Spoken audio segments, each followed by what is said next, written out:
പ്രിയമുള്ളവരെ, ഈ കൊച്ചു വീഡിയോയിലൂടെ ഞാൻ നിങ്ങളെ പരിചയപ്പെടുത്താൻ പോകുന്ന വിവിധങ്ങളായ ആവശ്യങ്ങൾക്ക് വേണ്ടി നമുക്ക് ഒത്തിരി പ്രയോജനപ്പെടുന്ന അലുമിനിയം കൊണ്ട് നിർമ്മിച്ച ഏണിയെക്കുറിച്ചാണ്. എൻ്റെ നാട്ടിൽ ഇതിനെ ഏണി എന്നാ പറയാം, നിങ്ങളുടെ നാട്ടിൽ ഇതിനെ എന്ത് പറയുന്നു എന്ന് അറിയിക്കാൻ മറന്നു പോകരുത്.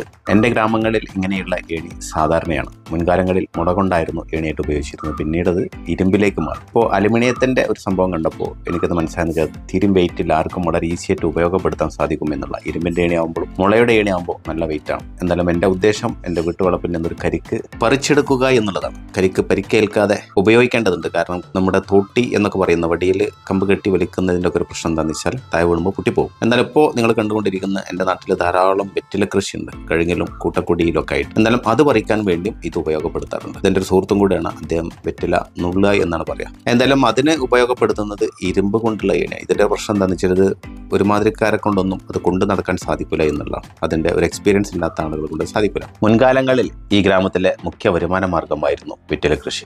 തെങ്ങിനോടൊപ്പം വെറ്റില കൃഷി ഉണ്ടാവും, അതുപോലെ കഴുകും കാര്യങ്ങളൊക്കെ ഉണ്ടാവും. എന്തായാലും ഇന്നും അത് നിലനിർത്തി പോരുന്ന ആളുകളുണ്ട്. അങ്ങനെ ഒരു തോട്ടത്തിൽ അതുമായി ബന്ധപ്പെട്ട് ജോലി ചെയ്യുന്നവരാണ്. പ്രത്യേകിച്ച് ഏണിയെ പരിചയപ്പെടുത്തുമ്പോൾ അത് ഏറ്റവും കൂടുതൽ ഉപയോഗപ്പെടുത്തുന്നത് വെറ്റില കൃഷിക്കാരാണ്. എന്തായാലും ഈ ഏണിയുടെ വില ഏകദേശം 6000 മുതൽ 7000 രൂപ വരെയാണ് എന്നാണ് അറിയാൻ സാധിച്ചത്. ഇതിന് മറ്റൊരു പോരായ്മ എന്ന് പറഞ്ഞാൽ ഇരുമ്പായാലും അലുമിനിയം ആയാലും ഏണി എന്ന് പറയുമ്പോൾ ഉയർത്തി കൊണ്ടുപോകുന്നു. അപ്പോൾ ലൈൻ കമ്പിയിൽ ടച്ച് ചെയ്യാതെ പ്രത്യേകം ശ്രദ്ധിക്കണം. Thank you for watching.